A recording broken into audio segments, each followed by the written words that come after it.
so much for predictions.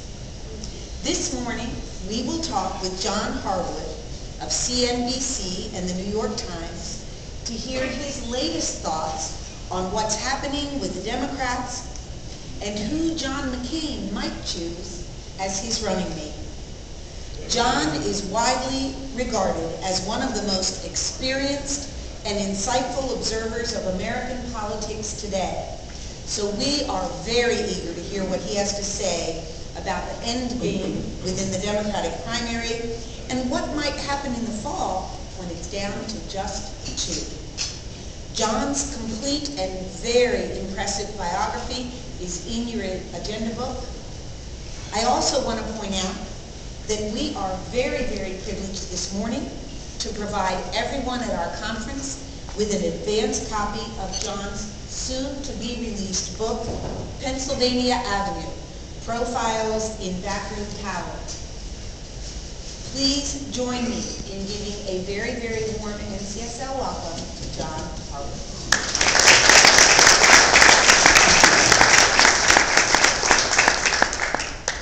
Well, thank you so much. It's delightful to be here.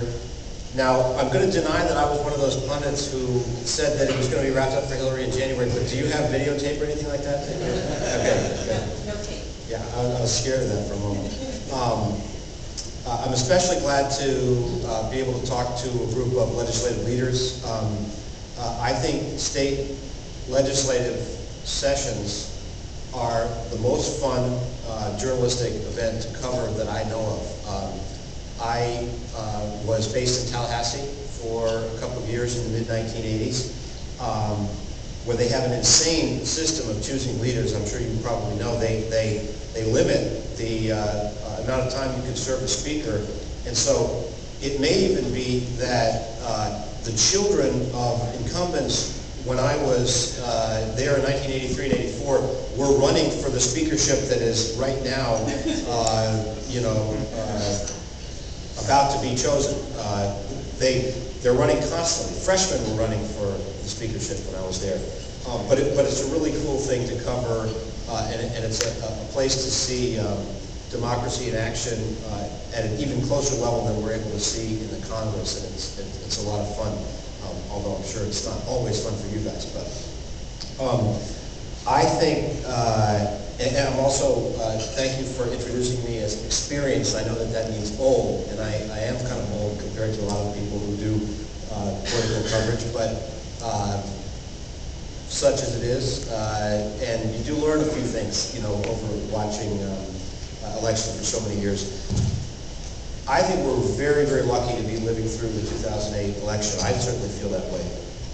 Because I think for my entire career, my entire life in fact, we have been seeing the construction of a political system and a political arrangement that this election may mark the beginning of a shift in that arrangement. Let me explain what I mean. I was born the night before Dwight Eisenhower was reelected to a second term in 1956. At that time, as all of you know, there were millions and millions of Americans whose voting patterns did not match up with their ideology. You had a Democratic coalition, a vestige of the Civil War as well as the New Deal, where you had a Democratic Party comprised of very, very conservative whites in the South, northern liberals, ethnics, Jews, minorities, that was not sustainable as an ideological matter. It was internally conflicted in a way that couldn't last. And over time, the two parties sorted themselves out. Those white conservatives became Republicans gradually. And the Republican Party sorted out as well. And we ended up with two ideologically homogenous, by and large, parties. Differences, of course, at the state level, but over time those differences filtered from the national level down to the states. When I covered, well, let me go back. When Ronald Reagan was elected in 1980, Democrats held a majority of the U.S. Senate seats from the states of the old Confederacy. That's not the case anymore. When Reagan was reelected in 1984, there were almost 200 seats House districts that voted one way for president, the other way for Congress. Almost all of them voted for Reagan for re-election, Democrats for Congress. When George Bush was re-elected in 2004, 20 years later, that was about 50 seats in that category. I think a couple shy of 50. And that shows the way that split ticket voting has declined. People are voting more consistently up and down the ballot.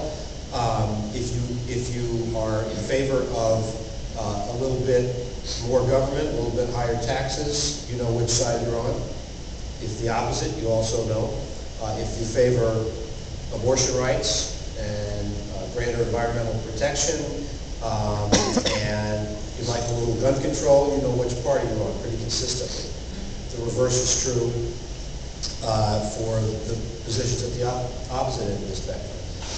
And the end result of all that was a country that was polarized, divided, very, very evenly as you could possibly be in the 2000 election, and only slightly less so in 2004. And after the 2004 election, sort of the question was on the table, what is going to change this arrangement? If the two parties, we know what they're about, we know the limited number of voters, swing voters, and limited number of states they're fighting for, what is going to shake up the deck? Well, I think we're fighting right now what can shake up the deck, is shaking up the deck right now, and that is two leaders who are going to run against each other who break the mold. John McCain is going to run a much different general election campaign, I believe, than George W. Bush did in 2000 or 2004. Barack Obama is different as well. Yes, John McCain is a conservative, and yes, Barack Obama is a liberal, but there is enough difference, there's enough maverick, there's enough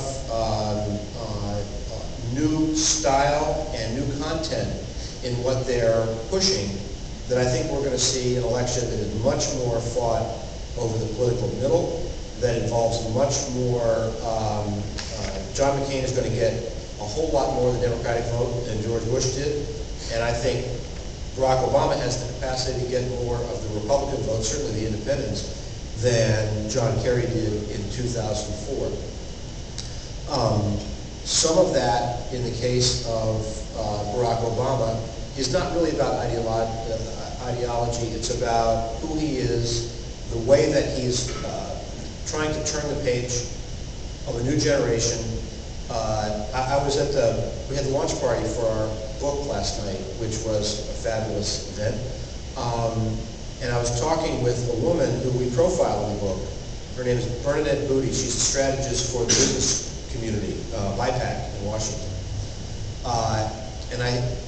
There's a strain of commentary coming from the right now that Barack Obama we're only beginning to discover his vulnerabilities because he's much more of a conventional liberal than people have appreciated.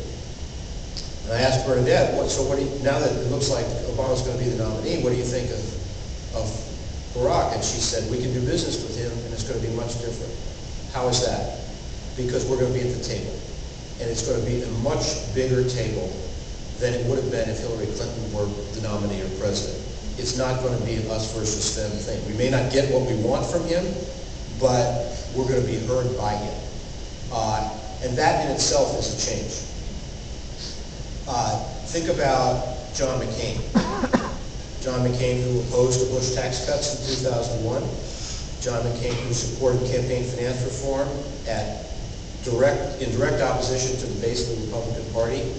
John McCain, who right now is running, as is Barack Obama, on a cap and trade program for carbon emissions, which means that the environmental community has a much different view of John McCain than they have had of the existing administration. The Bush administration is against cap and trade. I think that those issues and sort of stylistic characteristics tell us something about change that can occur and the possibility that either one of these guys can break to some degree the gridlock that we've seen kind of suffuse this town and make it impossible, certainly in the second Bush term, to get much of anything done.